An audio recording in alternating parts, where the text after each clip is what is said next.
So here's C9. C9 is 4 teardrops appliqued onto a square in the book, but they've modified it in the EPP kits. So what they did was they made the square triangles. So I will have 4 triangles with my teardrops.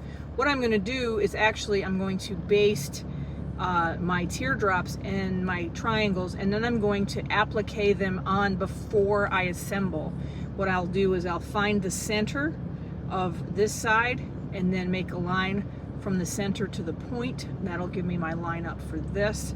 The only thing is there's no real point on this that lines up, so I'll have to eyeball it.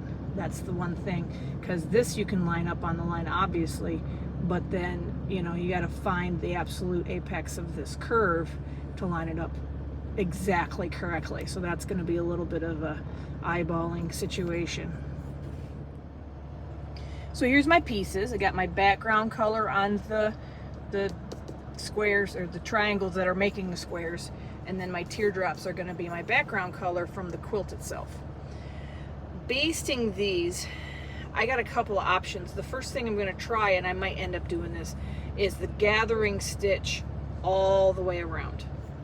The other thing I could do, and I don't know that it's going to be worth it because of the way it gets done, is to notch it like here-ish, well, probably here-ish, and then glue this section and then gathering stitch this. I'm probably looking at this now, I'm probably going to have to I'm going to just gathering stitch the whole thing and then thread base it down. And then for these, I'm going to base the hypotenuse first on all of them so that the tags end up going into the sashing, and you don't have to worry about this center point from that standpoint. So there won't be any tags in the center. It should just fold over one way or the other. So let me baste these. I'll baste all of my pieces first, and then I can worry about placement and applique. So I got my pieces all basted. I've pulled these real tight and thread basted them. So those are ready to be appliqued. The next thing to do is to attach them onto each triangle. And I've made my pencil line already.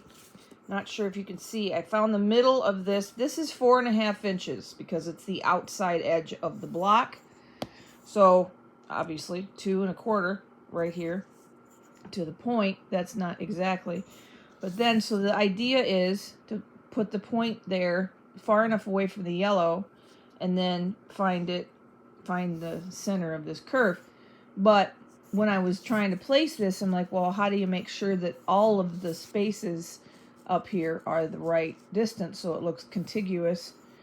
I made a very light mark right here and it's 1/8 of an inch is what I did.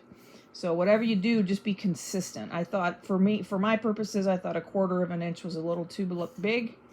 So I did 1/8 of an inch. So I'm going to put the point at that point, point the point of the teardrop at that mark, and then I'm going to make it look consistent, and then I'll staple it down.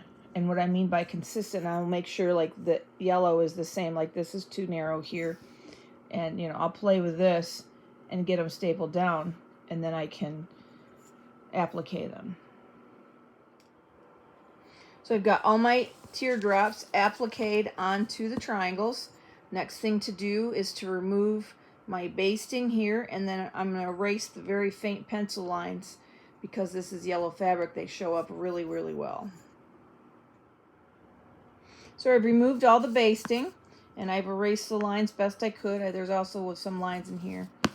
This one's not a perfect point, but I'm not going to fix it unless it bothers me when I assemble it. But in the meantime, I'm going to assemble these into pairs so that I can put those together for the block.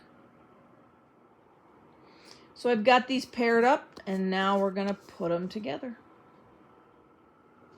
So I got the 2 halves put together, and now my C9 block has been completed.